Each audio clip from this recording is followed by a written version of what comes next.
अस्सलाम वालेकुम। इस वीडियो के अंदर मैं आपको बताऊंगा कि पाकिस्तान की ई कॉमर्स मार्केट और यूएस की ई कॉमर्स मार्केट के अंदर क्या फ़र्क है। इसके अंदर जो हमें इनिशियल कॉस्ट बिजनेस सेटअप करने के लिए लगानी पड़ती है वो कितनी पड़ती है, किस में ज़्यादा है, किस में थोड़ी है, किस में ज़्यादा रिस्क है, किस में थोड़ा रिस्क है, और भी इस टाइप की काफ़ी ज़्यादा बातें हैं जो कि हम देखने वाले हैं। तो आइए इस वीडियो को हम स्टार्ट करते हैं। तो सबसे पहले तो हम बात कर लेते हैं कि इनिशियल कॉस्ट हमें जो पड़ती है बिजनेस सेटअप करने के लिए पाकिस्तान के अंदर कितनी पड़ती है और यूएस के अंदर कितनी पड़ती है। तो हमें स्टॉक वगैरह तो लेना पड़ता है, ये तो एक अलग कहानी है। लेकिन हम जो बात करने वाले हैं वो है कि वेबसाइट पे हमारी जो कॉस्ट वगैरह थी वेबसाइट क्रिएट वगैरह करने के अंदर, तो वो मैं आपको बता देता हूँ। तो इसके लिए हमें एक तो डोमेन की ज़रूरत पड़ती है। डोमेन ऑलमोस्ट 2000 से 3000 के दरम्यान में एक अच्छी .com की डोमेन आ जाती है। डिस्क्रिप्शन में मौजूद लिंक से वो आप परचेज भी कर सकते हैं। और इसके अलावा अगर हम शॉपिफाई के ऊपर क्योंकि मैं बात कर रहा हूँ, तो शॉपिफाई का जो हम अकाउंट जो है पहले 3 मंथ हमें सिर्फ $3 ही देने पड़ते हैं। तो 3 मंथ के अंदर हम अपना कोई भी बिजनेस टेस्ट कर सकते हैं कि वो रन हो रहा है या नहीं हो रहा। तो पहले 3 मंथ तो आप समझे ऑलमोस्ट फ्री है, क्योंकि सिर्फ आपको $3 टोटल देने पड़ते हैं जो कि 1000 रुपये से भी कम बनते हैं। 1000 रुपये के अंदर आप 3 महीने अपना शॉपिफाई अकाउंट चला सकते हैं। उसके बाद अगर आपको बिज़नेस चलता हुआ नज़र आए तो बाकी जो बाद की सब्सक्रिप्शन होती है $25 पर मंथ, अगर आप वो देना चाहें तो दे लें, अदरवाइज में भी आप उसको वाइंड अप भी कर सकते हैं, यानी कि हमें लॉस कम से कम होगा। तो टोटल कॉस्ट आप देख लें कि ये 3035 रुपये बन रही है पाकिस्तान के अंदर बिज़नेस सेटअप करने के लिए। इसके अलावा फेसबुक पेज वगैरह होते हैं, इंस्टाग्राम पेज वगैरह, वो तो सब कुछ फ्री ही होता है, आपको पता है कि। तो जो मेन कॉस्ट है 4000 से भी कम ही बन रही होती है। इसके अलावा अगर आप खुद क्रिएट करते हैं तो फिर तो बिल्कुल भी कॉस्ट नहीं पड़ रही होगी। अगर आप किसी को हायर करते हैं तो उस पर हायर करने पे आप देख लीजिएगा कितना खर्चा आता है। तो बेहतर ये है कि आप इस कोर्स को देख के खुद बनाना सीख लें, कोई ज़्यादा मुश्किल काम नहीं है। इसके बाद बात आ जाएगी कि यूएस मार्केट के अंदर हमें कितनी कॉस्ट पड़ेगी। यूएस मार्केट के अंदर डोमेन डोमेन के बाद शॉपिफाई की फ़ीस, ये तो दोनों चीज़ों में बराबर होगी। इसके अलावा जो एक्स्ट्रा चीज़ें हमें ज़रूरत पड़ती हैं, अगर आपकी पहले ही एलएलसी बनी हुई है यूएस बेस पे फिर तो ठीक है, फिर तो कोई इशू नहीं है। लेकिन अगर आपकी एलएलसी वगैरह नहीं बनी हुई, आप स्पेशल इस बिज़नेस के लिए बनवाना चाह रहे हैं, तो आपको रिकमेंड करूँगा कि आप एलटीडी बनवा लें, क्योंकि दोनों काम बराबरी करेंगे, दोनों का बराबरी इंपॉर्टेंस है। एलएलसी की थोड़ी सी ज़्यादा है लेकिन एलएलटी भी उससे भी कम नहीं है। और कॉस्ट में जो हाफ से भी ज़्यादा का फ़र्क है। कॉस्ट जो एलटीडी है वो काफ़ी सस्ती पड़ रही होती है। अच्छा, इसके अंदर जो आ जाएगा एलटीडी, इसके अलावा हमें वाइज बिज़नेस की ज़रूरत पड़ेगी। वाइज बिज़नेस जो बनाने के लिए हमें 45 पाउंड सिर्फ वाइज बिज़नेस की फ़ीस है। इसके साथ हमें दूसरे एलटीडी वगैरह की भी ज़रूरत होती है, यानी कि आप अकेला वाइज बिज़नेस नहीं बना सकते, इसके लिए आपको एलटीडी भी ज़रूरत पड़ेगी। इस पर मैं एक अलहदा से एक प्लेलिस्ट क्रिएट कर दूंगा, इसके अंदर इस टाइप की सारी वीडियोस भी मैं उसमें डाल दूंगा। इसके अलावा हमें स्ट्राइप की ज़रूरत पड़ती है, पेपाल की ज़रूरत पड़ती है, वीपीएस की ज़रूरत पड़ती है, यूके का रजिस्टर एड्रेस चाहिए होता है, वर्चुअल नंबर चाहिए होता है। तो अगर हम यूएस के अंदर अपना बिज़नेस सेटअप करना चाहते हैं तो हमें इतनी ज़्यादा चीज़ों की ज़रूरत पड़ती है। इनकी ओवरऑल जो कॉस्ट है वो तकरीबन 1 लाख रुपए पड़ती है पाकिस्तानी, जिसको आप कह सकते हैं कि $350-400 कम, थोड़ी कम ज़्यादा हो सकती है, मैंने ये एक एस्टिमेट दिया है। बाकी इससे थोड़ी कम ही कॉस्ट पड़ती है, इससे ज़्यादा कॉस्ट नहीं पड़ती। खैर, आप दोनों में फ़र्क देख सकते हैं कि पाकिस्तान के अंदर अगर हम ई कॉमर्स बिज़नेस सेटअप करना चाहते हैं और यूएस के अंदर ई कॉमर्स बिज़नेस सेटअप करना चाहते हैं, तो दोनों में इनिशियल कॉस्ट का कितना ज़्यादा डिफरेंस है। तो इसके बाद दूसरा हम डिफरेंस डिस्कस कर लेते हैं, वो है प्रॉफिट का डिफरेंस। प्रॉफिट का अच्छा वाला डिफरेंस है, किस तरह से डिफरेंस वो मैं आपको समझाता हूँ। यूएस मार्केट के अंदर मोस्टली हम जो है वो प्रोडक्ट जो सोर्स कर रहे होते हैं, जिस रेट पे हम बाय कर रहे होते हैं, वो होती है $5 से $6, और जो उसका सेलिंग रेट होता है $25 से $30 के दरम्यान में, $35 भी आप कह सकते हैं, $30 कह लें, क्योंकि हम मोस्टली जो है जितनी हमारी सोर्स प्राइस होती है उसको मल्टीप्लाई बाय 5 से करते हैं।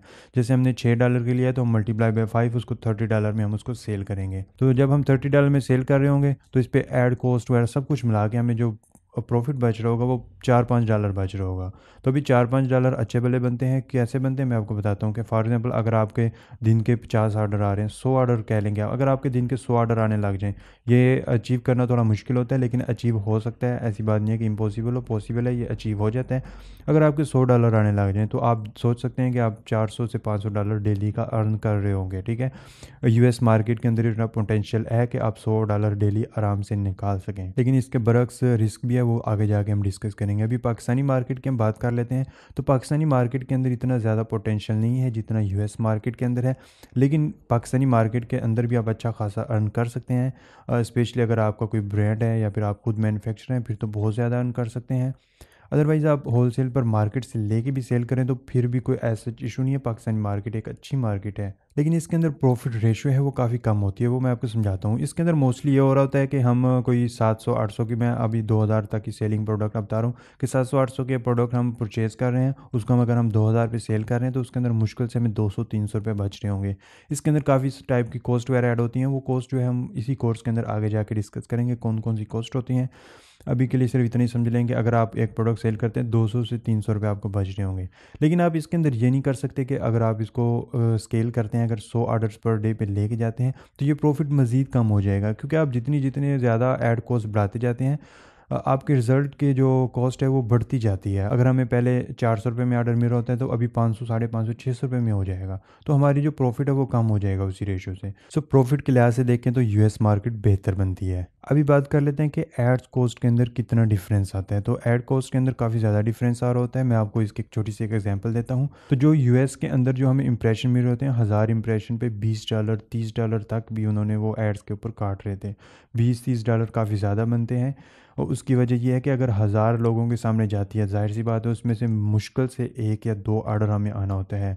और जो आइडियल कंडीशन होती है वो ये होती है कि हम उसके अंदर 3 ऑर्डर लें, लेकिन बहुत कम ही होता है कि आइडियल कंडीशन को हम अचीव करें। मोस्टली ये भी होता है कि एक भी ऑर्डर नहीं आता। जबकि हम पाकिस्तान के अंदर ऐड कॉस्ट का डिफरेंस देखें तो पाकिस्तान के अंदर 100 रुपये से लेके 250 रुपये तक 1000 इंप्रेशन हमें मिल जाते हैं। सो जो कि $1 से भी कम पड़ता है, जहाँ $20 और यहाँ पे $1, यानी कि ऐड कॉस्ट के अंदर भी इतना ज़्यादा डिफरेंस है। तो ऐड कॉस्ट के लिहाज से पाकिस्तानी मार्केट बेहतर है। अभी एक बात आती है कि दोनों मार्केट के अंदर किस में रिस्क ज़्यादा है और किस में रिस्क कम है। तो जाहिर सी बात है यूएस मार्केट के अंदर रिस्क ज़्यादा है, जहाँ पर प्रॉफिट ज़्यादा हो रहा होगा वहाँ पे रिस्क भी ज़्यादा ही होगा। रिस्क ज़्यादा कैसे, मैं आपको बताता हूँ। जैसे अभी मैंने आपको बताया था कि एड कॉस्ट जो है 20 से 30 डॉलर के दरमियान में जाके हमें 1000 इंप्रेशन मिल रहे होते हैं। हो सकता है कि उसके अंदर एक भी ऑर्डर ना आए, हम दोबारा से 20-30 डॉलर, अगले 20-30 डॉलर में भी कोई हमें एक भी ऑर्डर ना आए। हो सकता है कि 40-50 डॉलर आपके ऐसे ज़ाया हो जाएँ। लेकिन जो पाकिस्तानी मार्केट है, अगर आपके वेस्ट होने पे आ भी जाएँ तो अगर आप कह लेंगे, अगर 200 रुपये में आप कह लेंगे 200 रुपये में अगर 1000 इंप्रेशन आ रहे हैं और उस पर एक भी ऑर्डर नहीं आता तो 200 रुपये ही हैं। आप उसको अगर 5 दफ़ा भी यानी कि कर लें, 5000 इंप्रेशन भी ले आएँ तो 1000 रुपये हो जाएगा। 1000 रुपये में 5000 इंप्रेशन आ जाएंगे, और अगर उसमें भी कोई ऑर्डर नहीं आता तो इतना बड़ा लॉस नहीं, आप देख सकते हैं कि सिर्फ 1000 रुपये के, जो कि $3 से थोड़ा सा ऊपर बनते हैं, सिर्फ इतना सा लॉस होगा।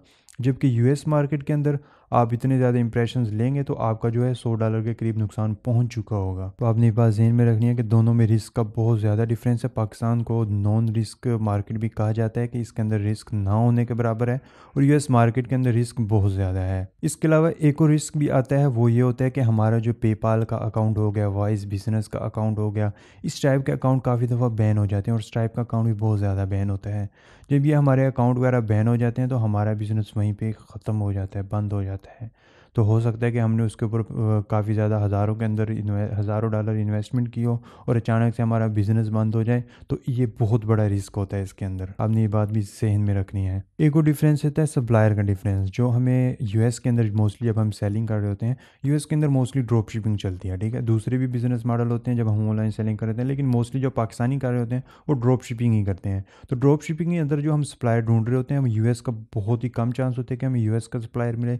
मोस्टली हम जो है वो अली एक्सप्रेस से या फिर अलीबाबा वगैरह से या किसी चाइनीज़ ऐसी वेबसाइट से ही सप्लायर ढूंढ रहे होते हैं। जो हमें अली एक्सप्रेस वगैरह का सप्लायर मिलता है तो उनका पोटेंशियल इतना ज़्यादा होता है कि वो डेली के 500 ऑर्डर भी आराम से निकाल सकते हैं, उनके पास इतना स्टॉक मौजूद होता है। अगर इतना आपका बिज़नेस बढ़ जाता है कि आपके डेली के 500 ऑर्डर आने लग जाएं, तो वो लोग 500 ऑर्डर भी आराम से संभाल सकते हैं। लेकिन अगर इसके बरक्स हम पाकिस्तानी मार्केट के अंदर देखें, आपके साथ ये बहुत दफ़ा होगा कि आप बड़े से बड़े होलसेलर के पास भी जाएंगे, जो आपको प्रोडक्ट चाहिए वो मैक्सिमम 20-30 उसके पास पड़ी होंगी।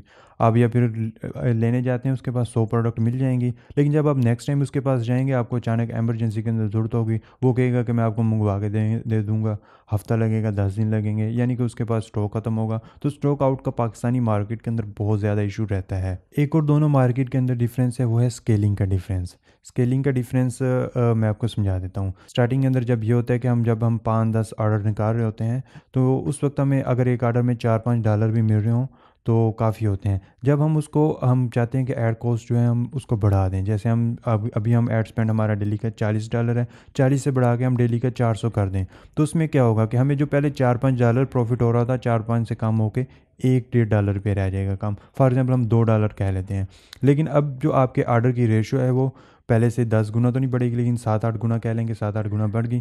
तो आप कह लेंगे अभी आपके ऑर्डर जो हैं वो 100 के करीब हो गए। तो अभी आप ओवरऑल जो हिसाब करेंगे, आपने कुछ इस तरह से हिसाब करना है कि पहले आपके 10 ऑर्डर आ रहे थे, हर ऑर्डर में $4 बच रहे थे, तो $40 आपको बच रहे थे, ठीक है। अभी जो 100 ऑर्डर आ रहे हैं, तो इसके अंदर भी अगर आपको $2 भी बच रहे हैं, तो अभी आपको जो है वो $200 बच रहे होंगे डेली के, ठीक है।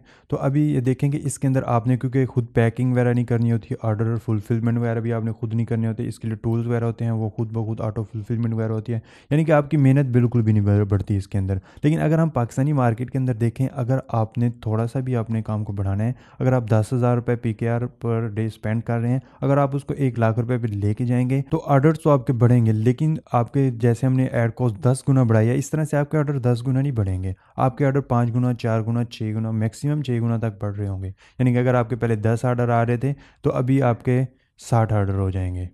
लेकिन अभी 60 ऑर्डर को फुलफिलमेंट आपने खुद करनी है, उसकी पैकेजिंग वगैरह आपने खुद करनी है, रिटर्न रेशो वगैरह काफ़ी ज़्यादा होती है पाकिस्तानी मार्केट के अंदर, क्योंकि वो सारी चीज़ें आपने खुद हैंडल करनी होंगी, जिसकी वजह से आपकी लेबर भी बढ़ेगी। तो पाकिस्तान के अंदर स्केलिंग वगैरह करना काफ़ी मुश्किल है, जैसा कि और वैसे मैंने सप्लायर का भी आपको बताया। तो आप जब स्केलिंग करते हैं तो पाकिस्तानी मार्केट के अंदर सप्लायर के भी इशू बहुत ज़्यादा आ जाते हैं फिर। सो पाकिस्तानी मार्केट के अंदर स्केलिंग करना मुश्किल है बनस्बत US मार्केट। और इसके बाद बात आ जाती है डिलीवरी टाइम। और अगर हम चाइना के सप्लायर से उठाएं और US के अंदर डिलीवर करें, तो डिलीवरी टाइम है वो 2 वीक तक तकरीबन होता है। पाकिस्तानी मार्केट है, इसके अंदर अगर आप TCS वगैरह यूज़ कर रहे होते हैं, तो 1 से 3 वर्किंग डे के अंदर आपका पार्सल डिलीवर हो जाता है।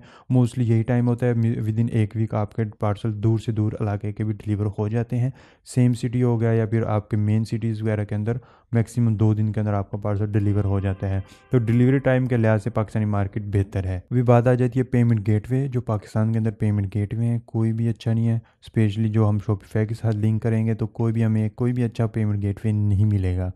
लेकिन इसके बरक्स अगर हम US मार्केट के अंदर जाते हैं, तो हमें स्ट्राइप जैसा और पेपाल जैसा पेमेंट गेटवे मिलता है, क्योंकि पेपाल तो ऑलमोस्ट हर US का सिटीज़न यूज़ कर रहा होता है। तो पेपाल तो बहुत ही ज़बरदस्त हो जाता है जब आपका पेपाल का अकाउंट बन जाता है। इसके अलावा स्ट्राइप भी काफ़ी अच्छा अकाउंट है, तो वहाँ पे हमें वो पेमेंट गेटवे मिल रहे होते हैं। और जो हमारी पाकिस्तानी मार्केट है, इसके अंदर शॉपिफाई के साथ लिंक करने के लिए ऑलमोस्ट कोई भी पेमेंट गेटवे नहीं मिलता।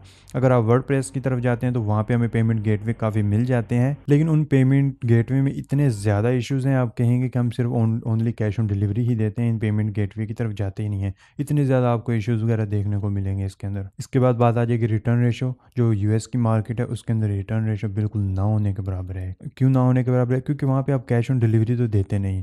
तो हमारा जो है पेमेंट जो है डायरेक्ट वो पेपाल के अंदर दे रहे होंगे या फिर स्ट्राइप के ऊपर दे रहे होंगे, तो जिसकी वजह से हमारी रिटर्न रेशो काफ़ी कम होती है। ऐसा नहीं है कि होती नहीं है, होती ज़रूर है, बल्कि वहाँ पे जब रिटर्न आता है तो हमारी प्रोडक्ट ही वेस्ट हो जाती है, क्योंकि अली एक्सप्रेस वगैरह को हम वापस नहीं दे सकते उस प्रोडक्ट को, या फिर देते भी हैं तो उसका काफ़ी मुश्किल सा प्रोसेस होता है। तो मोस्टली ये होता है कि हमारी जो $5-6 की हमने प्रोडक्ट परचेज़ की थी, वो हमारी वेस्ट हो जाती है। और जो पाकिस्तान के अंदर रिटर्न रेशो माशाल्लाह से बहुत ही ज़्यादा है, आपकी सोच से भी ज़्यादा है, क्योंकि यहाँ पर बहुत से लोग ऐसे हैं जो लोग मुंह उठा के ऑर्डर कर देते हैं, जिन्होंने प्रोडक्ट लेनी भी नहीं होती। और अगर आप उनको कॉल पे कंफर्म भी करते हैं, तो वो कहते हैं कि जी हमने लेनी है, लेकिन जब राइडर उनको देने जाता है तो वो पार्सल लेते नहीं हैं, तो वहाँ से हमारा रिटर्न आ जाता है, जिससे हमारी पैकेजिंग और हमारे डिलीवरी चार्जेस वगैरह वेस्ट हो जाते हैं। और इसके अलावा भी हमारी जो प्रोडक्ट है काफ़ी दिन कोरियर के पास रहती है, तो जिससे हमें जो पीछे हमें स्टॉक पड़ा होता है उसको हमें बढ़ाने की ज़रूरत पड़ती है, जिससे हमें इन्वेस्टमेंट भी बढ़ानी पड़ती है। तो रिटर्न रेशो का बहुत ज़्यादा फ़र्क पड़ता है। तो इसके बाद एक बात आ जाती है कि टेस्टिंग,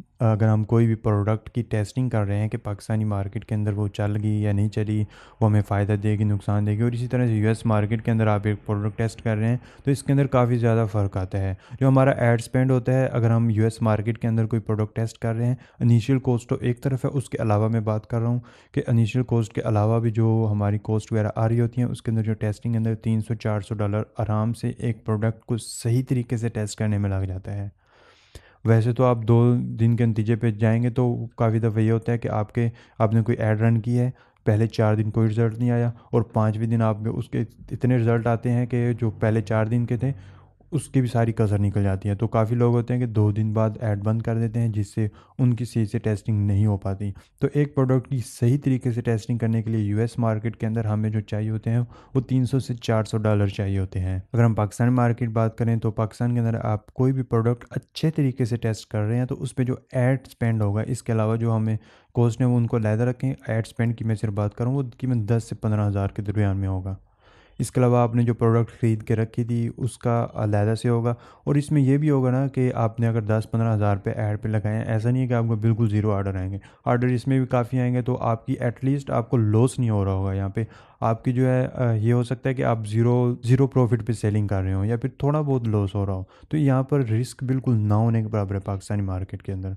तो जो जो इंपॉर्टेंट बातें थी ऑलमोस्ट मैंने आपके साथ डिस्कस कर ली हैं। उम्मीद है कि आपको अब फैसला करने में आसानी हो जाएगी कि आपने यूएस मार्केट के अंदर जाना है या पाकिस्तानी मार्केट के अंदर जाना है। इस कोर्स के अंदर जो मैं सिखाने वाला हूँ वो पाकिस्तानी मार्केट को ही लेके चलूँगा। अगर आप चाहते हैं कि आप यूएस मार्केट के बारे में सीखना चाहते हैं तो कमेंट कीजिए। अगर मुझे कमेंट ज़्यादा है कि यूएस मार्केट का भी सिखाएं तो इस कोर्स के फ़ौरन बाद ही मैं यूएस मार्केट का भी आपको सिखा दूँगा। लेकिन अभी के लिए इस कोर्स को हम पाकिस्तानी मार्केट की तरफ ही लेके जाएंगे। उसी के क्राइटेरिया के मुताबिक इस कोर्स के अंदर हम आगे बढ़ेंगे। तो उम्मीद है कि आपको ये वीडियो पसंद आई होगी। आज की वीडियो में इतना ही। अल्लाह हाफिज़।